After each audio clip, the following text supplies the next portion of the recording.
Hepinize merhaba arkadaşlar. Bu videomuzda Bosch neymiş bunun modeli? Hamur yoğurma makinesi diyelim. Modeli de altında yazıyordur. Mum 5. Neyse bu cihazın sökümünü yapacağız. Arızasını bulacağız. Servisi direkt olarak motor arızalı demiş fakat sökmemişler. Başka bir yerde çarklarda problem olacağını söylemiş. O da sökmemiş. Neden sökmemiş? Cihaz inliyor. Motor dersin, motoru cebine koyarsın. Daha çok kazanırsın, öyle diyeyim.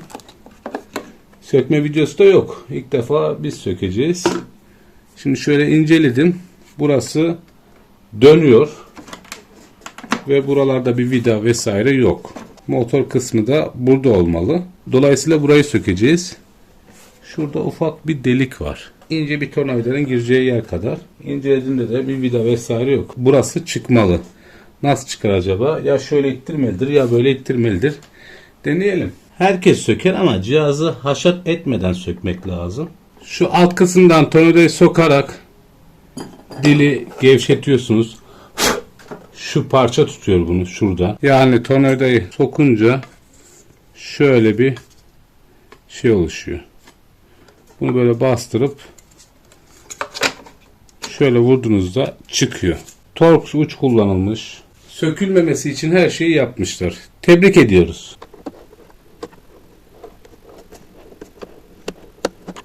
Hissede hissede düz uçta söktük.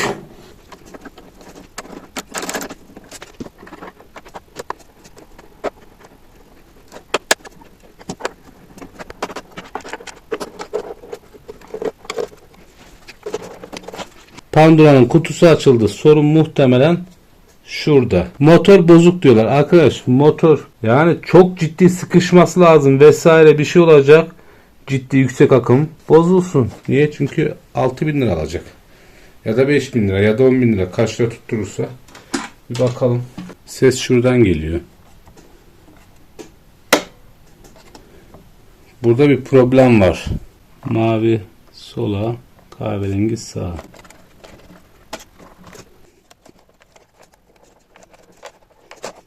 Yani her şeyin bu kadar zor çıkması da enteresan yani.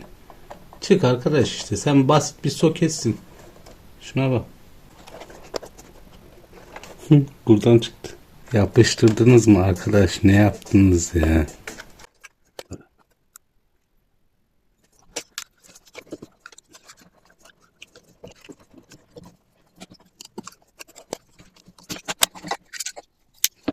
Mesela bak. Buraya ne atmış? Yıldız.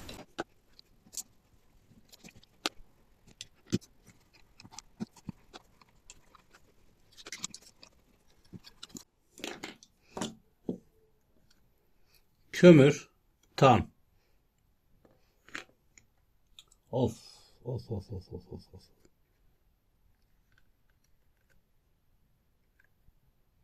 Bir şarkı vardı. Paramparça. Evet. Sorun bu. Şu parça bayağı da zorlanmış. Şuraya da zarar vermiş gibi. Bu değişiyor. Tek olarak satılıyor. Yani adamlar kırıldığını bildiği için zaten satıyorlar. Fena dağılmış. Şunlar sağlam. Neyse. Kaç lira şu plastik? 400 lira. Evet. Motor arızalı mı? İşte bu tık tık ediyordu ya. Şimdi aslında deneyebiliriz motoru. Ancak şöyle bakınca motorda bir problem gözükmüyor. Biraz rotor kısmı siyahlaşmış. O da bu zorlanmadan dolayı olmuştur. Bu kırılırken zorlanmış. Kömür iyice bu hale getirmiş. Kargomuz geldi. Salim abi getirdi bunu bize. Bir tane de 3D yazıcıyla yaptırmış. Benim gördüğüm kadarıyla biraz inceydi. Kumpasla ölçmek lazım tabi ama yanıldığımı düşünmüyorum. Şimdi bunu takacağız. Gres sürme ile ilgili bilgiler vereceğim. Bunlara her gres olmuyor.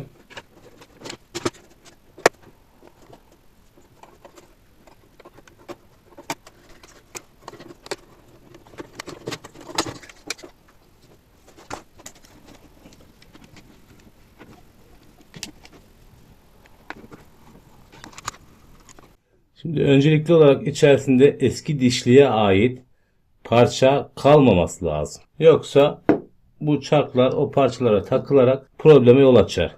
İkinci olarak petrol bazlı gresler kullanılmamalı. Plastik zamanla eritir ve zarar verir. Sürülen gresi içerisinde basınç oluşmasına yol açacak miktarda sürmemek lazım. Kapalı kutu gördüğünüz gibi.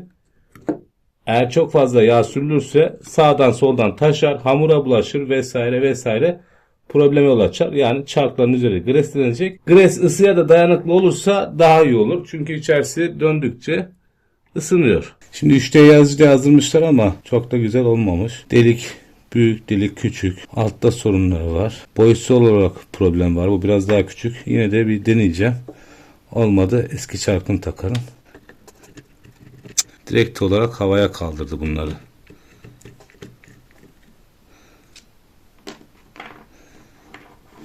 Şimdi plastik basıldıktan sonra soğuyunca bir miktar çekiyor.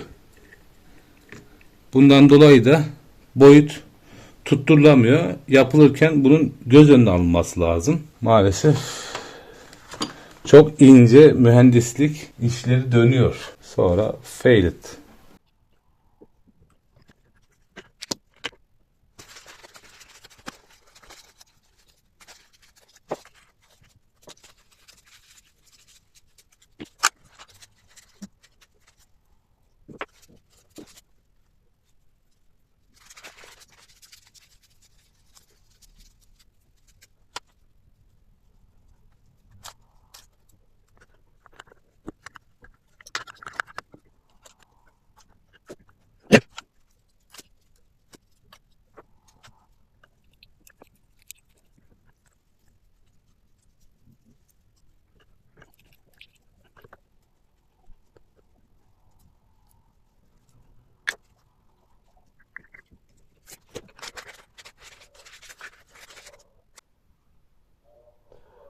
Kısa videolarda çok yorum aldık.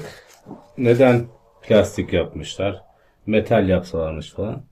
Şimdi şu iki parçanın mili metal, şu plastik. Neden böyle? Aslında bunu mühendis düşünmüş. Demiş ki arkadaş ben bunların hepsini aynı şeyde yaparsam bu cihaz kilitlenirse ileride çarklar birbirini zorlayacak. Metal vesaire. Motor elden gidecek. Motor elden gitmesin, motor bozulmasın. Bir tanesini zayıf tutayım. Bakın bunda metal yapsalardı burada tıkanacaktı, tüm dişliği dağıtacaktı ya da motoru yakacaktı. Bilerek zayıf bırakmış. Ben bunun mühendisin bilinçli olarak yaptığını düşünüyorum. Mantıklı bir karar vermiş. Komple metal olduğunda ise kısa videomuzda da anlattık bunu. Sorular var çünkü. Buranın ağırlığı artacak. Bakın şurası da metal olmak zorunda. Yani burayı metal yaptım, burayı plastik yaptım olmaz. Parçalar birbirini. Bu sefer komple ağır bir sistem olacak ve cihaz bunu kaldıramayacak. Kasasını da değiştirmek lazım.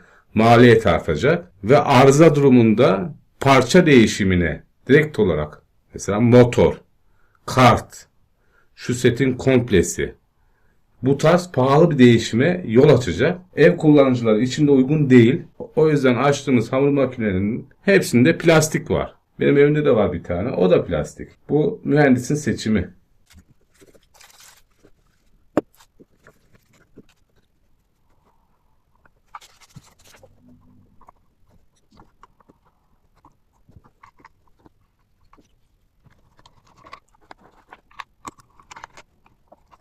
Normalde bu kısmı atlayacaktım. Sonra altına birileri yazar. Toplamayı niye atladın? Niye göstermedin? Başka cihaz topladı falan der diye. Çekmeye karar verdim. Biraz da hızlandırırız.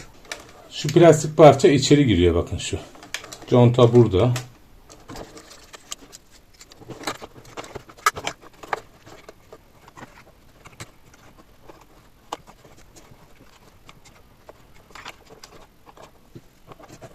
Bunu takarken hafif kartı şöyle aşağı doğru bastırıp deliği tam denk getirmek lazım.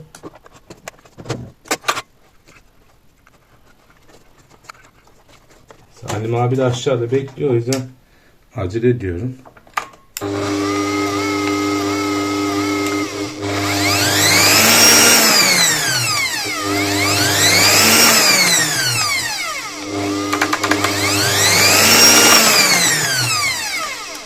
Benim düzelttiğim çark kırıktı. Kenarı yamulmuş. Tak tak tak ses yapıyordu. Neyse o düzelttiğim çark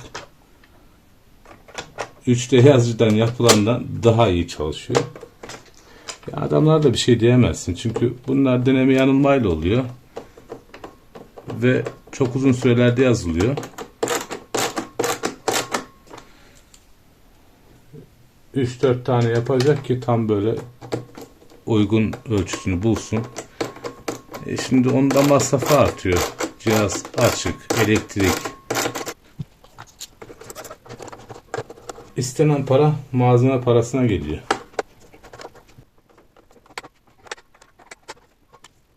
Bunun şurada çentiği var. Çıkarken tekniği şu. Şuradan tornavidayla tutup kaldırıyorsunuz. Şöyle vurduğunuzda bu tarafa çat diye yerinden çıkıyor.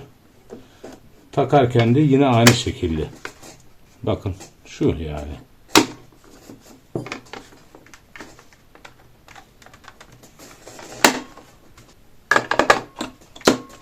Şimdi çalıştıralım bir daha son kez.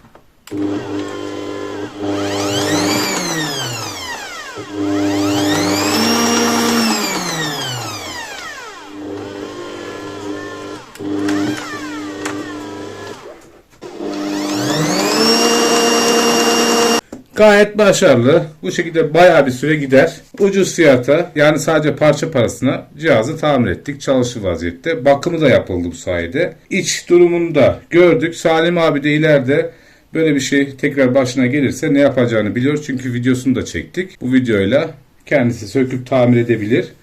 Sonuç olarak videom burada bitiyor. Umarım faydalı, güzel bir video olmuştur. YouTube kanalımıza abone olarak destek verirseniz sevinirim. Başka bir videomuzda görüşmek üzere. Hepinize sağlıklı, mutlu, güzel günler dilerim. Hoşça kalın.